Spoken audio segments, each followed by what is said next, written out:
जोरदार तालियों से उनका हौसला अफजाई करिए। और अभी अजय जी के पिताजी जब बोल रहे थे तो मुझे ये लग रहा था कि जिस परिवार में पिछली पीढ़ी में ही इतना वैचारिक तेवर हो वो अगली पीढ़ी का हिम्मत बनती है। और पिताजी के हौसले को मैं सलाम करता हूँ कि आपने दिशा जो दी है वो आगे बढ़ करके इस कार्यक्रम की रूपरेखा के रूप में आगे बढ़ी है, इसलिए आपको भी बहुत धन्यवाद देता हूँ।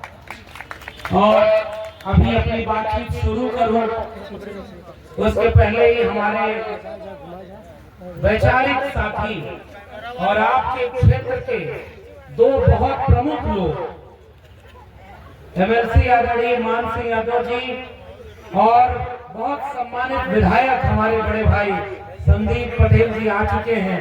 मैं चाहता हूं कि आप सब जोरदार तालियों से अपने वैचारिक लोगों का, वैचारिक भाइयों का स्वागत करें।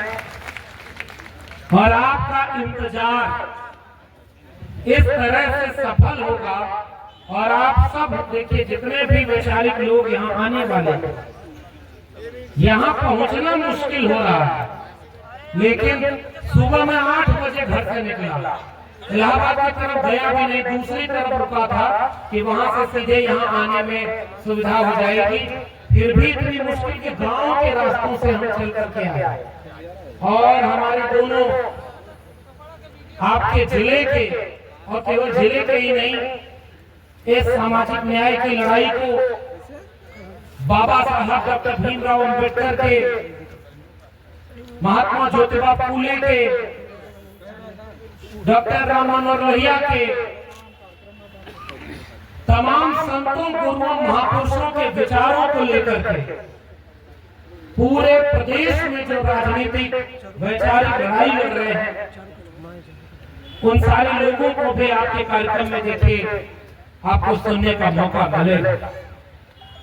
आप सब बहुत देर से बैठे हुए हैं, लेकिन मैं चाहूंगा कि अब जितना इंतजार किया है तो थोड़ी देर और आप इसमें उसी धैर्य के साथ सुनिएगा।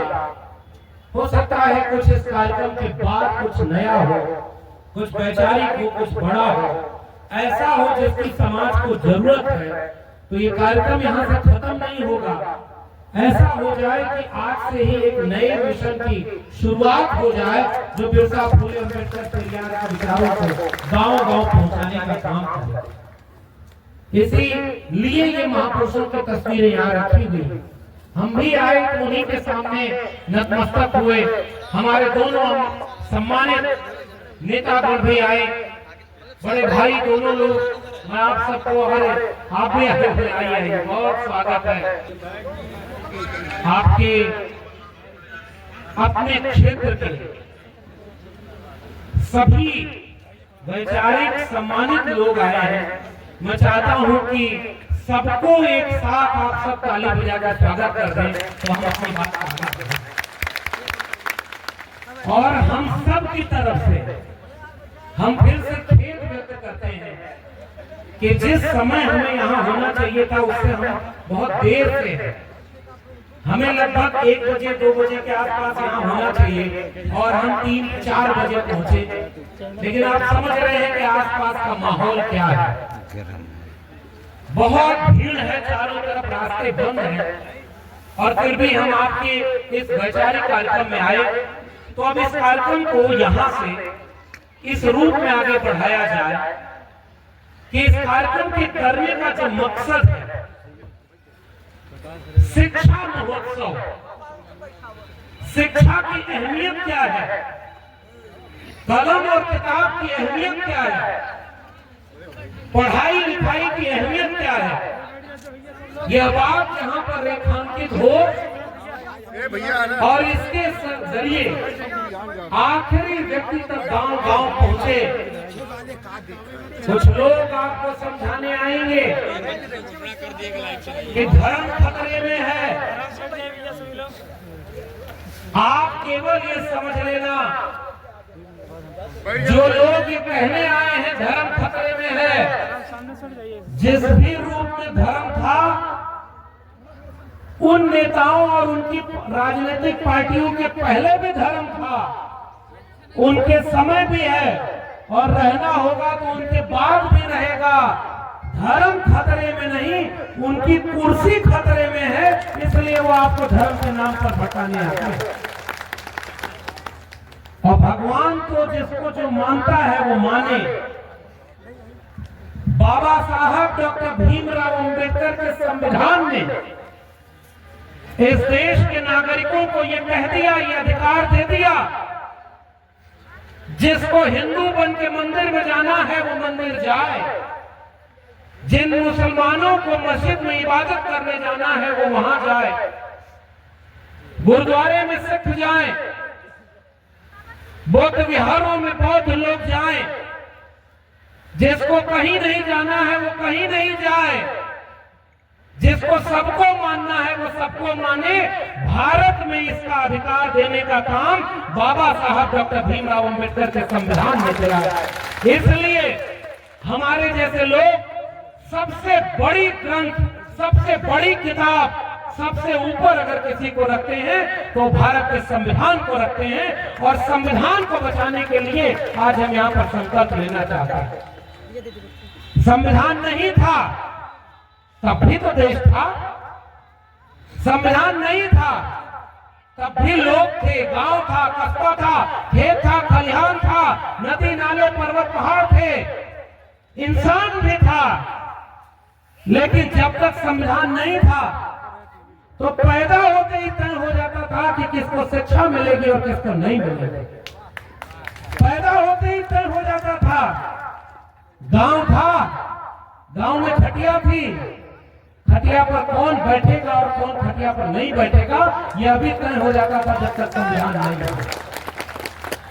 गांव था लेकिन गांव में सब मुख्य सड़क से चप्पल पहनकर कौन जाएगा, पगड़ी बांधकर कौन जाएगा, यह भी सब पहले से तय हो जाता था कि जैसे ही कौन पैदा हुआ कौन क्या करेगा और क्या नहीं करेगा। मैं कई बार एक बात सोचता हूं और कहता हूं, संविधान नहीं था तब भी इंसान पैदा होते थे, लेकिन जातियों में बांटकर, मजहब में बांटकर, गरीब अमीर के नाम पर बांटकर कुछ इंसानों को बहुत ताकतवर और बाकी इंसानों को जानवर से भी बदतर जीवन जीने का एक समाज में व्यवस्था बनी हुई थी। संविधान आया तो इंसान के रूप में जो पैदा हुआ है वो इंसान और इंसान बराबर होगा, इसलिए भारत के संविधान को सबसे बड़ी किताब माना जाता है। संविधान आया तो अब स्कूल में एडमिशन कराने जाओ, आप जाति देख करके किसी को रोका नहीं जाएगा। संविधान आया तो ये देख करके रोका नहीं जाएगा। कोई आपको जाति देख करके अपमानित करे तो आपके लिए पुलिस, कानून, न्यायालय और अधिकार दिया गया है। अधिकार देने का काम करता है बाबा साहब का संविधान, और अधिकार छीनने का काम उन लोगों का था जो हजारों साल से शासन किया करते थे। आज इसलिए हम भारत के संविधान को सबसे ऊपर मानते हैं। उसने इंसान को इंसान के बराबर बना दिया। इसलिए हम यहाँ खड़े होकर सबसे पहले एक संकल्प लेना चाहते हैं। खटिया थी और खटिया पर सब बराबर नहीं बैठते थे। संविधान आया तो ये तय हो गया कि अगर बैठेंगे तो सबकी खटिया बराबर होगी और सब बराबर बैठेंगे, वरना कोई ऐसी खटिया नहीं चलेगी जो किसी को ऊपर और किसी को नीचे बैठाए। सब बराबर में बैठेंगे। इसका अधिकार देने का काम बाबा साहब के संविधान का। इसलिए याद रखना मेरे गांव के लोगों, खेत खलिहान में मेहनत करने वाले मेरे लोगों, भूल मत जाना कि बाबा साहब के संविधान ने क्या दिया है। आज आपको चौराहे पर कोई अपमानित करे, आपके लिए पुलिस बनी है, व्यवस्था बनी है, आप जाकर के वहां कानून की लड़ाई लड़ सकते हैं। ये अधिकार बाबा साहब के संविधान में दिया है। आपको कोई अपमानित करे तब भी उसका न्याय दिलाने का काम बाबा साहब के संविधान के रास्ते हुआ। और आज आपका कोई हक छीने तब भी आप उससे लड़ सकते हैं और अपना हक और अधिकार लड़ करके ले सकते हैं। यह रास्ता लड़ने का भी बाबा साहब के संविधान ने दिया है। गांव गांव इस बात को पहुंचाना हमारी जिम्मेदारी है। संविधान बचेगा तो हक और अधिकार बचेगा, संविधान बचेगा तो सम्मान बचेगा, संविधान बचेगा तो हमारे बराबरी का अधिकार बचेगा। और आने वाली पीढ़ियां, अगर संविधान नहीं रहेगा तो गुलाम पैदा होंगी, और संविधान बचेगा तो वो इस देश के हुक्मरान पैदा होंगी। ये बात गांव गांव पहुंचाना हमारी जिम्मेदारी है।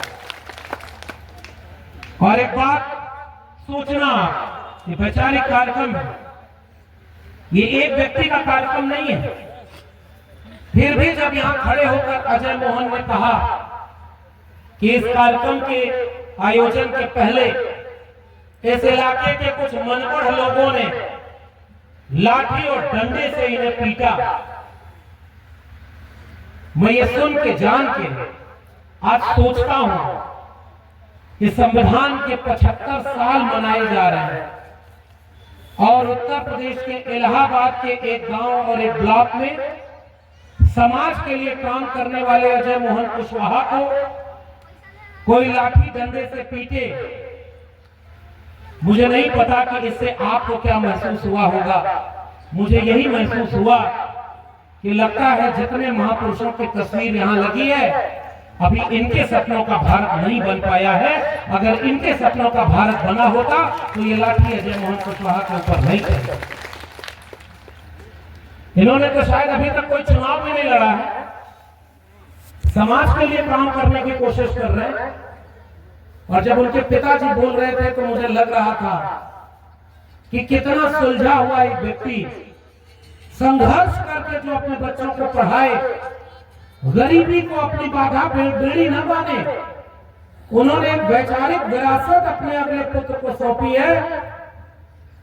मैं आज केवल अजय मोहन कुशवाहा जी और पिताजी को केवल ये कहना चाहता हूं कि हमारे जितने महापुरुषों की तस्वीर लगी और हमारे हजारों साल के जितने पुराने महापुरुष रहे, ऐसी जाने कितने कुर्बानी, ऐसा जाने कितने संघर्ष करना पड़ा, बहुत अपमान सहना पड़ा, बहुत जलील होना पड़ा, बहुत अधिकार छीने गए। इनमें से कोई भी न डरने वाला था न झुकने वाला था, अब अधिकार के लिए लड़ने वाले लोग थे। इसलिए आप जो लड़ाई लड़ रहे हैं, उस लड़ाई में हम भी अपना स्वर मिलाना चाहते हैं कि शिक्षा की इस लड़ाई को, संविधान की इस लड़ाई को आप और ताकत से लड़ाई को मजबूत करिए। और जरा आप कोंडियारा के लोगों, आप पहचानो, मैं यहीं से बात शुरू कर रहा हूं। मोटा समाज वो होता है जिसे अपने हक और अधिकार का पता ही नहीं होता। उसका हक अधिकार छीना जाए, उसे पता ही नहीं चले, तो उसे आप जिंदा समाज कहेंगे क्या? जिंदा समाज वो होता है जिसको पता होता है कि कोई हक अधिकार और सम्मान के साथ छेड़खानी न करे। आप पहचानो, वक्त बहुत खराब है। पहचानो कि बिना डरे ईमानदारी से सच के लिए लड़ने वाला आपके आसपास कौन व्यक्ति है, उसकी मदद करो। अगर लड़ सकते हैं आप तो ईमानदारी से लड़ने वाले व्यक्ति के साथ खड़े हो जाइए। इतना तो कर सकते हैं, क्योंकि अकेला जो होगा वो मारा जाएगा। अगर समाज लड़ने को तैयार हो जाए तो कितनों को मारा जाएगा। लड़ने वालों की पहचान करिए, उनके साथ खड़े हो जाइए। अगर खड़े ना हो पाए तो 4 लोगों को तैयार करिए जो ईमानदारी से लड़ने का काम कर रहा है, उसका साथ दें। अगर आप 4 लोगों को तैयार भी न कर पाए तो चौराहे पर बैठकर उसके बारे में अच्छी अच्छी बात करिए, लोगों को जागरूक करिए, बताइए कि आपके बीच की लड़ाई को लड़ने का काम कोई कौन कर रहा है। उस विद्रोही को, उस ताकत को चौराहे और गांव-गांव पहुंचाने का काम करिए। अगर ये भी न कर पाए, आर्थिक मदद करिए, लड़ने वालों को कमजोर मत पड़ने दीजिए। ये मेरा निवेदन और फॉर्मूला देकर जा रहा हूं। इन चारों काम में से अगर एक भी काम मत कर पाओ तो किसी लड़ने वाले का विरोध मत करना। सबसे बड़ा काम ये आपके लिए हो जाएगा, क्योंकि लड़ने वालों का विरोध सबसे पहले घर पर होगा। हम साथ तो दे नहीं पाते। आजकल सब चाहते हैं भगत सिंह पैदा हो, अंबेडकर पैदा हो, हमारे घर में नहीं, पड़ोसी के घर में पैदा हो। हमारा बेटा बेटी तो अच्छी शिक्षा पाकर के अच्छी नौकरी पाए। और अच्छी जगह पर चले जाए और लड़ाई लड़ने का काम कौन करेगा?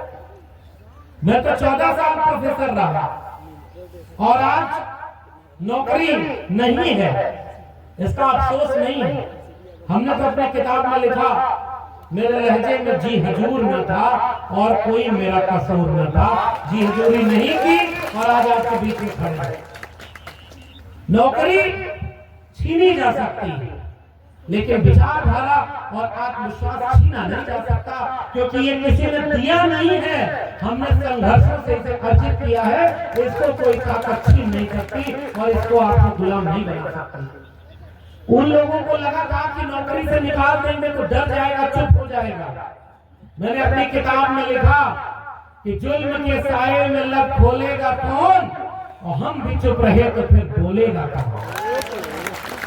लड़ना तो पड़ेगा साहब, और लड़ाई में कुर्बानी भी देनी पड़ती है। और संघर्ष के रास्ते में दूसरे को कह देना कि संघर्ष करो, हम तुम्हारे साथ हैं, ये सबसे आसान काम है।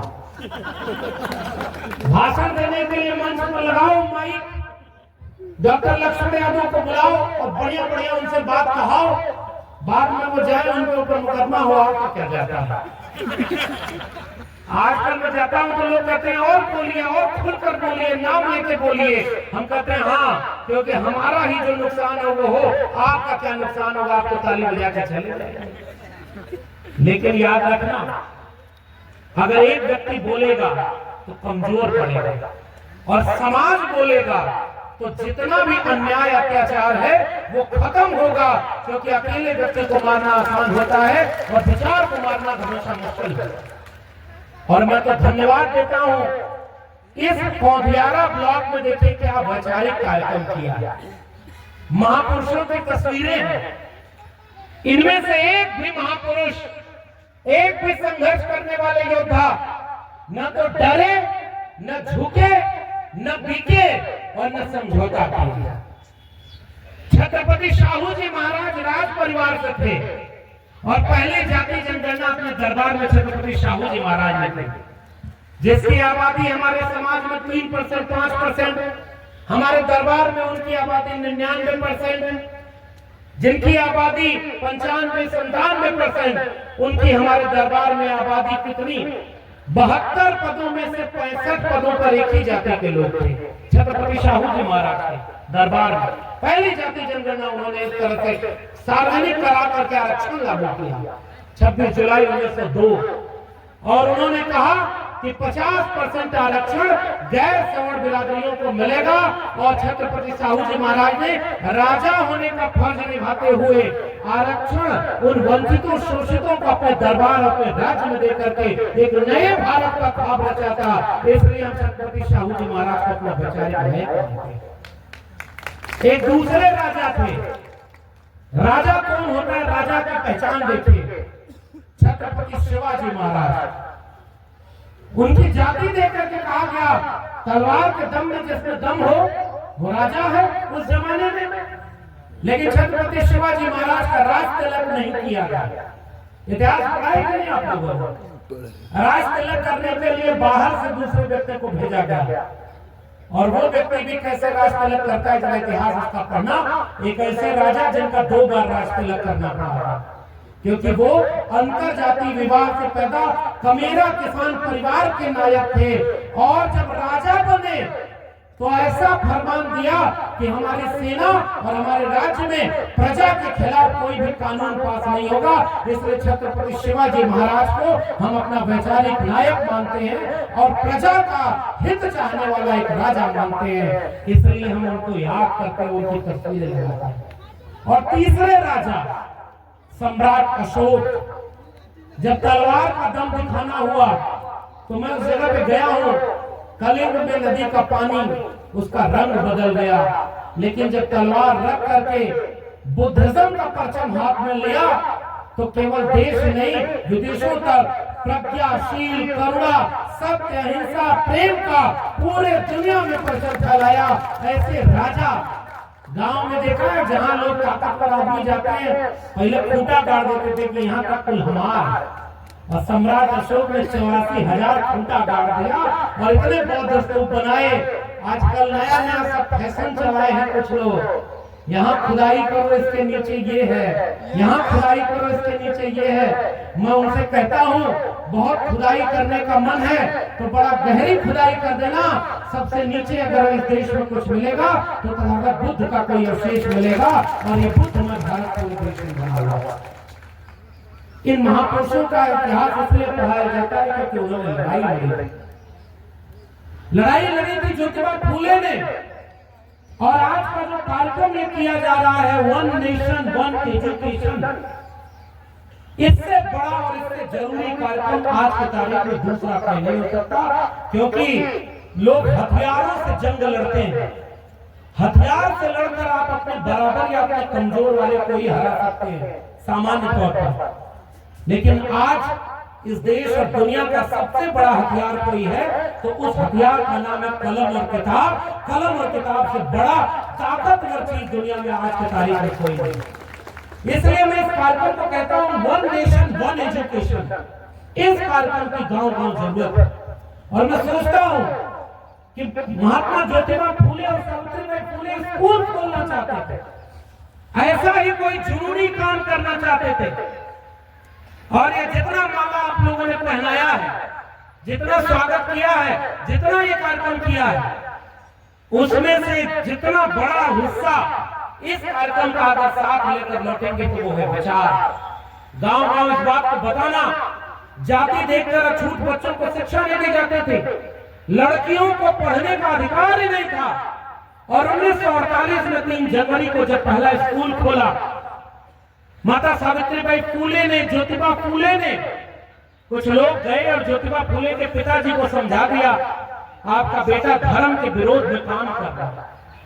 अब ये कार्यक्रम हो रहा है तो ऐसी जगह पर हो रहा है, ऐसे समय हो रहा है कि यहाँ इस समय पूरा वही वातावरण है, लेकिन उनके बारे में हम कोई टिप्पणी करना नहीं चाहते। हम अपनी वैचारिक बात आपको बताना चाहते हैं। अपनी लकीर बड़ी कर दीजिए, दूसरे की लकीर मिटाने की कोई जरूरत नहीं पड़ेगी। अपनी विचारधारा को, अपने महापुरुषों को गांव गांव पहुंचाइए, वरना लोग मोक्ष पाने के लिए उधर चले जाएंगे, मिल कुछ और जाएगा। और सुनते हैं इलाहाबाद में बहुत खराब स्थिति है, सच छिपाया जा रहा है, सच पर पर्दा डाला जा रहा है, मीडिया को मैनेज करके तमाशा बनाया जा रहा है। जैसे लग रहा है कि पहले कुंभ होता ही नहीं था, अभी हो रहा है। 2014 के पहले न सूरज उगता था, न धरती थी, न हवा थी, न पानी थी, न पेड़ था, सब 2014 में हुआ। और उत्तर प्रदेश में जैसे लगता है सब 2017 में हुआ, उससे पहले तो था ही नहीं।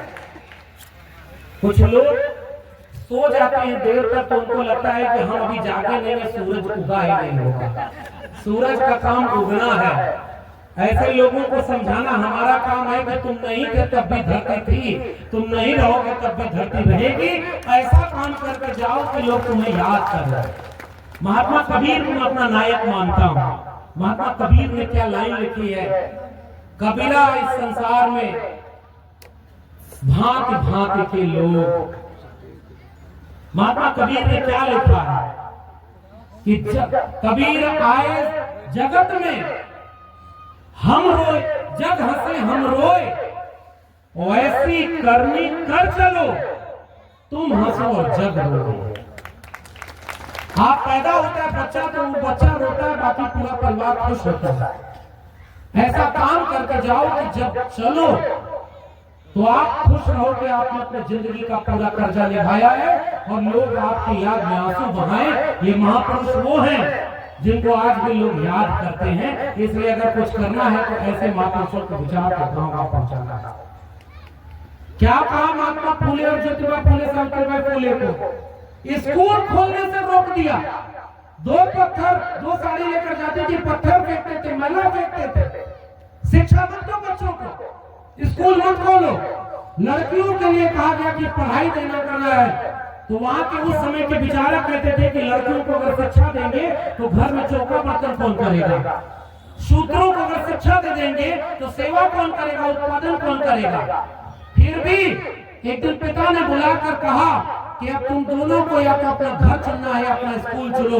पौधियारा के लोगों बताओ, माता सावित्रीबाई फूले और ज्योतिबा फूले ने क्या अपना घर चुना था क्या? अपना स्कूल चुना ना?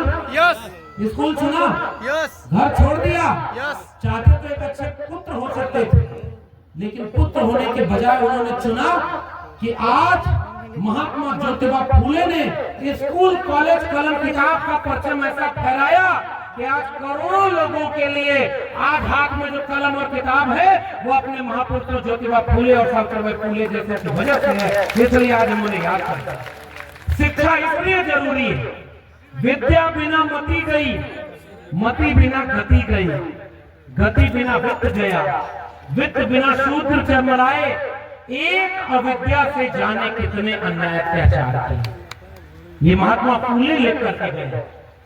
सावित्रीबाई फूले से पूछा गया तो उन्होंने एक लाइन कविता में लिखी कि वो मेरे ऊपर गोबर और मैला फेंकते गए, मैं उनके बच्चों को शिक्षा देती चली गई। और आज मैं सोचता हूँ उनके ऊपर गोबर फेंकने वालों का किसी का नाम याद नहीं, और हमारे महापुरुषों का नाम इतिहास में दर्ज है।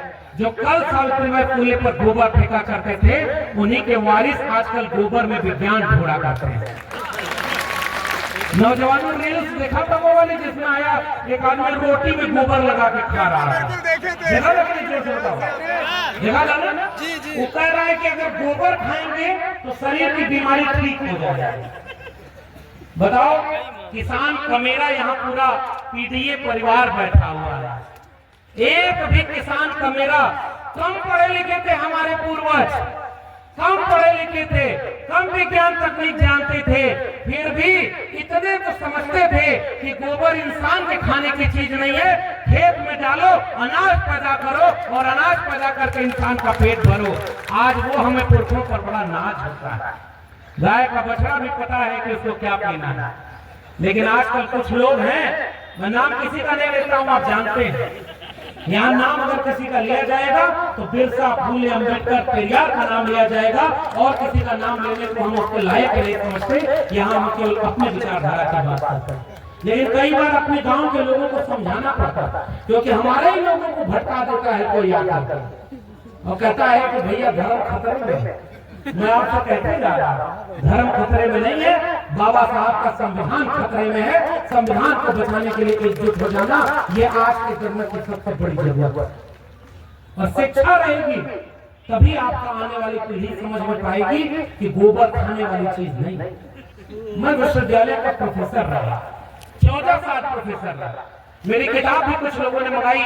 अजय मोहन जी ने कहा कि आप अपनी किताब भी ले आइएगा, कभी मौका मिले, मन करे तो पढ़िएगा। हम जब इलाहाबाद में यूनिवर्सिटी टॉप किए, हमारे बहुत सारे लोग इलाहाबाद यूनिवर्सिटी के बैठे हुए हैं, हमारे प्रोफेसर साहब और वो एमएलसी साहब तो वही है, विधायक जी भी इलाहाबाद विश्वविद्यालय, और उस समय के लोगों के लिए सबसे बड़ा शिक्षा का केंद्र यही। हमारे भी घर में हमारी माँ ने छोटी सी गठरी बांध करके भेज दिया कि जाओ बेटा पढ़ाई करना। आजमगढ़ में गाय भैंस चलाने वाले ही परिवार से निकल कर, खेती किसानी से निकल करके मैं भी पढ़ाई किया, और मुझे याद है जाति क्या होती है। जितने यादव जी लोग आए हैं मैं उनको बता रहा हूँ। कई बार कहूँ कि भरम हो जाला कि कुछ हो, अपने लोगों को समझावा बड़ा जरूरी। भोजपुरी समझ जाते हैं ना भैया, मेरा धोखा मैं नहीं बोला। हमको पढ़ाने वाले प्रोफेसर ने कहा अहीरों के बच्चे गाय भैंस चलाना छोड़कर यूनिवर्सिटी टॉप करेंगे तो हमारे बच्चे कहाँ जाएंगे। ये प्रोफेसर ने बोला, मैंने अपनी किताब में लिखा। जो हमको पढ़ाता था वही हमारी जाति देखता था, हम उसके लिए विद्यार्थी नहीं थे। और जातिवाद ऐसा उनके मन में भरा था कि वो शिक्षा भी इस तरह से देते थे। मुझे याद आता है बाबा साहब डॉक्टर अम्बेडकर का जीवन, और अपनी बेटी को वीजा, अभी उनकी नई किताब आई है, कभी मौका मिले तो पढ़िएगा। बाबा साहब डॉक्टर अम्बेडकर के पिताजी की नौकरी में थे, पैदा हुए तो एडमिशन तो मिल गया स्कूल में, लेकिन सबसे पीछे बिठाया जाता था। बाबा साहब ने कहा कि एक दिन में जैसे सारे बच्चे पानी पीते थे, मैं वो पानी पीने चला गया, तो मुझे बाकी बच्चों ने ढकेल दिया। मैं घर आके सोचा कि ये पानी भी हमको क्यों नहीं पीने देते जिससे सब पीते हैं। माँ ने समझाया कि आपके हमारी जाति के लोगों को अछूत मानते हैं वो लोग। विद्यालय में, स्कूल में भेदभाव होता था, मास्टर स्कूल के बाहर बिठा देता था। अपनी किताब वेटिंग फॉर वीजा में बाबा साहब डॉक्टर अम्बेडकर लिखते हैं, और उस पर एक फिल्म भी बनी है। एक दिन घर आके पूछते हैं कि हमारे साथ ये भेदभाव क्यों होता है माँ, तो माँ बोलती है कि बेटा हमारी जाति ऐसी है जिसको लोग छोटा समझते हैं, नीची जाति समझते हैं, अछूत समझते हैं। माँ से पूछा उन्होंने कि ये कहाँ पता लगा, कैसे पता चला कि कौन जाति बड़ी है कौन जाति छोटी है? माँ ने कहा किसी किताब में लिखा है उन्होंने कि कौन मुख से पैदा हुआ, कौन भुजाओं से, वो ताकतवर है, वो बड़ा है, वो ज्यादा ताकतवर है, और हम लोग छोटे हैं, कमजोर है, हम लोग अछूत हैं। बाबा साहब ने कहा कि उस किताब में तो गलत भी लिखा हो सकता है माँ, जब मुझे मौका मिलेगा तो मैं एक ऐसी किताब लिखूंगा जिसमें कोई बड़ा और छोटा नहीं होगा। उस किताब का नाम है भारत का संविधान, जिसमें कोई बड़ा और कोई छोटा होने की बात खत्म कर जाती। हमारे नायकों के साथ जाति के नाम पर भेदभाव है, तो हमारे लोगों के साथ कितना अपमान है। मैं तो केवल इतिहास बताता हूं मेरे लोगों को, आप पढ़ना अपने नायकों के बारे में। विदेश से डिग्री लेकर के आए बाबा साहब अम्बेडकर, और याद रखना मेरा नाम डॉक्टर लक्ष्मण यादव है, और मेरे मुंह से सबसे ज्यादा जिस महापुरुष का नाम निकलता है उनका नाम है भीमराव अम्बेडकर। ये हमारी विचारधारा है और हम उनको अपना नायक मानते हैं। पहले इस देश में समझाया गया कि अम्बेडकर केवल दलितों के नेता हैं। जितनी महिलाएं आई हैं, आप इतिहास पढ़ना, धर्म के नाम पर गुलाम बनाने का काम किया गया और आजाद बनाने का काम बाबा साहब भीमराव अम्बेडकर ने किया है। हर जाति बिरादरी की महिलाओं को हिंदू कोड बिल अगर लागू नहीं होता तो हमारे घर की महिलाओं को बराबरी का अधिकार नहीं मिलता। ओबीसी समाज के लोगों गांव-गांव इस बात को पहुंचाना, अहिर कुर्मी कोयरी गाली दी जाती थी, और इलाहाबाद के जिस इलाके में मैं हूँ मुझे भी पता है कि इस बिरादरी के लोग कहाँ रहते हैं, कितना रहते हैं।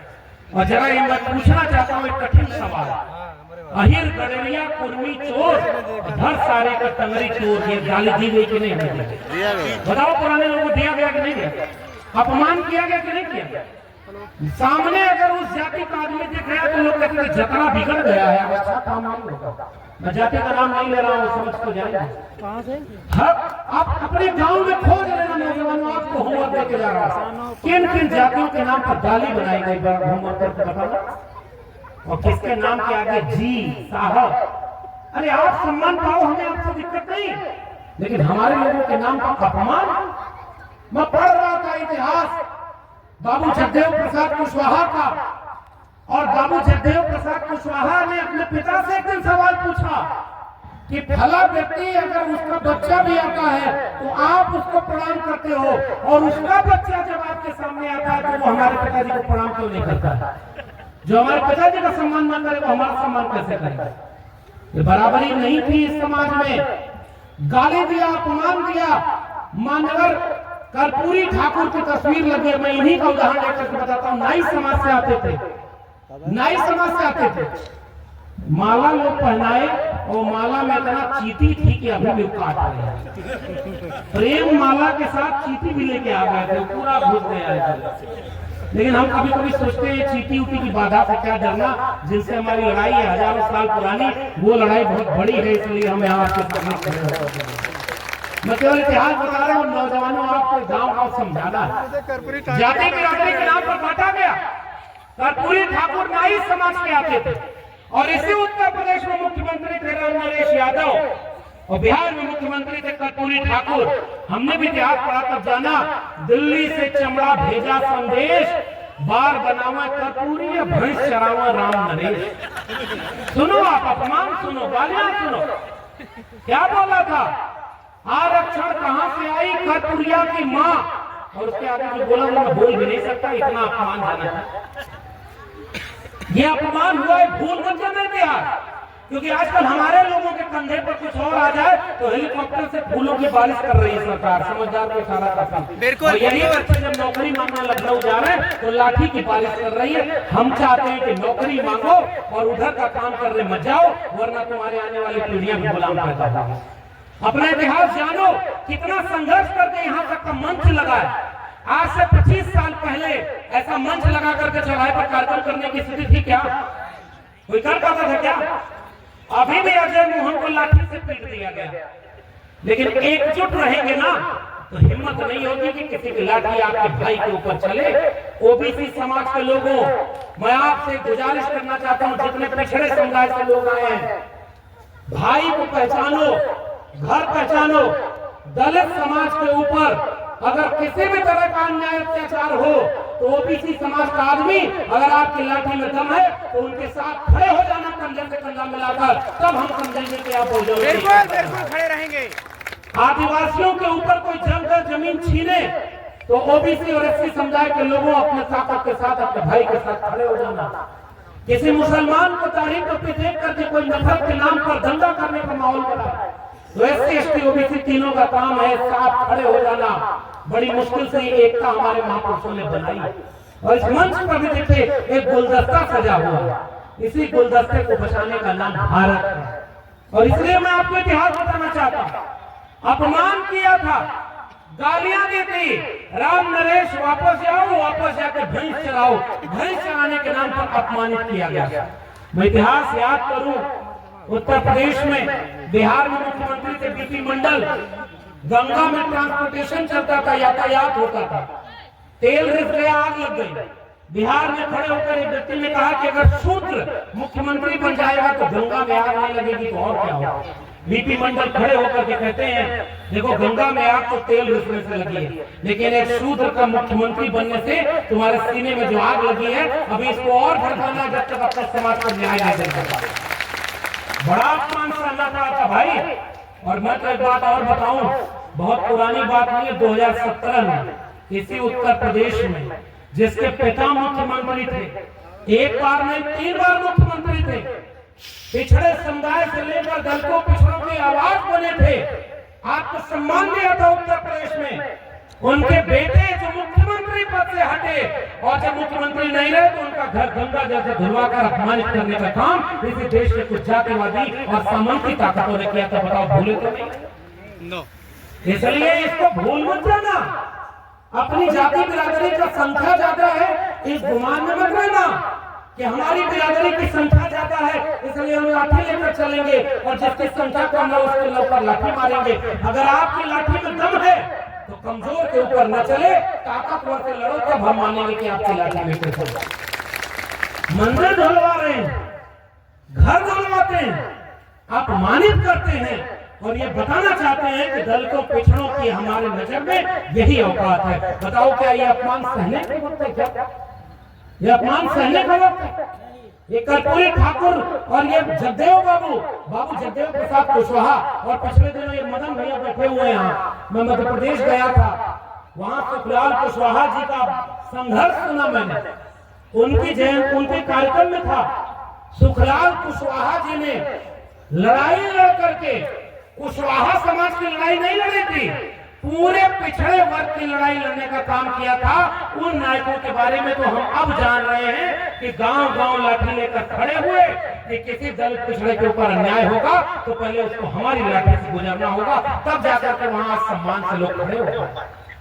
मैं तो याद करता हूं सर, केवल पुराने विधायक जी बैठे हुए हैं और दोनों लोग, हम तो केवल चाहते हैं कि हम अपनी पीढ़ी को यही इतिहास बता दें कि तुम भ्रम में मत रहना।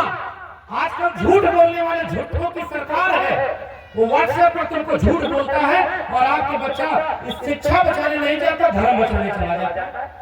इतिहास जानोगे तो पहचानोगे। बाबू जगदेव प्रसाद कुशवाहा, पेरियार ललई सिंह यादव, चंद्रिका प्रसाद जिज्ञासु, महामना रामस्वरूप वर्मा, ये हमारे महापुरुषों ने क्या लड़ाई लड़ी थी? जिसमें समता की चाह नहीं वह बढ़िया इंसान नहीं, समता बिना समाज नहीं, बिन समाज जनराज नहीं। क्या बढ़िया नारा लगाया था उनका। ब्राह्मणवाद की क्या पहचान, गिट पिट बोले करे न काम, मानववाद की क्या पहचान, करे काम और सहे अपमान। भूल गए इतिहास में क्या नारा लगा करके वहां से लड़ाई आगे बढ़ाई समाजवादियों ने कि मिटे गरीबी और अमीरी, मिटे चाकरी और मजबूरी, दो बातें हैं मोटी मोटी, हमें चाहिए इज्जत रोटी। हमारी लड़ाई इज्जत और रोटी की लड़ाई आज से 100 साल पहले लड़ाई। क्या उस नारे को आगे बढ़ाया? हमारे वैचारिक पुरखे डॉक्टर राम मनोहर लोहिया ने नारा लगाया, संसो पाने बांधी गांठ, पिछड़ा पावे 100 में 60। वो नारा लगा करके लड़ाई को लड़ा। और ओबीसी समाज के लोग आपकी जाति जनगणना नहीं करा रहे। आज प्रधानमंत्री कहते हैं कि हमारी जाति ओबीसी है और मंडल कमीशन का नाम तक नहीं लेते। आज प्रधानमंत्री कहते हैं कि हम पिछड़ी जाति के हैं, लेकिन पिछड़ी जातियों की संख्या बताने का काम नहीं करते। जिसकी जितनी संख्या भारी उसकी उतनी हिस्सेदारी। ये हमारी लड़ाई है, जो हमारी लड़ाई का नहीं, भले हमारी जाति बिरादरी का हो, भाई को भी अपना मत मानना अगर उसकी विचारधारा आपसे मिल रही है। ये मैं निवेदन करके जा, संत सोपा ने बांधी गांठ, पिछड़ा पावे 100 में 60, 100 में 60 प्रोफेसर आपके पिछड़े समुदाय के हैं क्या? बताओ, को 11 के लोगों हाथ उठा के बताओ। नहीं है क्या? नहीं। मैं बताऊं, 14 साल प्रोफेसर रहा। 2019 तक इस देश के केंद्रीय विश्वविद्यालय में 0 प्रोफेसर ओबीसी के थे, एक भी प्रोफेसर नहीं, क्योंकि वहां पर रिजर्वेशन नहीं दिया। आज तक केवल 4% प्रोफेसर ओबीसी के हैं। 596 प्रोफेसर वाइस चांसलर बने हैं, 6 शेड्यूल कास्ट के हैं, 6 शेड्यूल ट्राइब के हैं और 36 ओबीसी के हैं। बाकी 550 कौन है वो आप समझ जाएंगे कि वो कौन है। पिछले 10 साल में सुप्रीम कोर्ट और हाई कोर्ट में 88% केवल सवर्ण जज बने हैं और 12% में SC ST OBC सब। बताइए, ये बराबरी का समाज है क्या? नहीं। ये कहीं से बराबरी है? मीडिया में आप नहीं, जुडिशरी में आप नहीं, आपके जज नहीं, आपके वकील नहीं, आपके डॉक्टर नहीं, आपके इंजीनियर नहीं, आपके प्रोफेसर नहीं, आपका जमीन पर मालिकाना हक नहीं, आपके बिजनेसमैन नहीं, तो आप हैं कहां? 90% हॉस्पिटल में बीमार बनकर दवाई के लिए लाइन लगा है। बेरोजगारों की भीड़ में 90% केवल SC ST OBC हम लोग, जिसको रोजगार नहीं मिल रहा, शिक्षा नहीं मिल रही। आज हम कहते हैं हमारी आबादी 90%, लेकिन कहाँ है? अगर 90% होता तो कार्यक्रम इतना नहीं होता। सोच के देखिएगा, बहुत मुश्किल बात कह रहा हूँ, बहुत वक्त भी हो गया, अभी हम लोगों अपने सम्मानित लोगों को भी सुनना है हमें, लेकिन मैं चाहता हूँ कि हमने बहुत कुर्बानी देकर के यहाँ तक का सफर तय किया। संत सोपा ने बांधी गांठ, पिछड़ा पावे 100 में 60, उस नारे को जगदेव बाबू रामचंद्र वर्मा ने आगे बढ़ाया कि 100 में 90 शोषित हैं, शोषितों ने ललकारा है, धन धरती और राजपाट में 90 भाग हमारा है, 10 का शासन 90 पर अब नहीं चलेगा। मैं आ रहा था तो कई विधानसभा, हमारे भाई है संदीप जी, उनकी विधानसभा यहाँ के लोग किस्सा सुना रहे थे, आबादी हमारी 90% और विधायक हमारे नहीं होते। बताया, लोगों ने बताया, और जब पूरा पीडीए समुदाय एक हो गया तो आज हमारे लोग कहाँ हैं वो आप भी समझ रहे हैं। लेकिन हमारे लोग क्यों नहीं जाता? सब 90 आबादी कहाँ है हमारे लोगों को?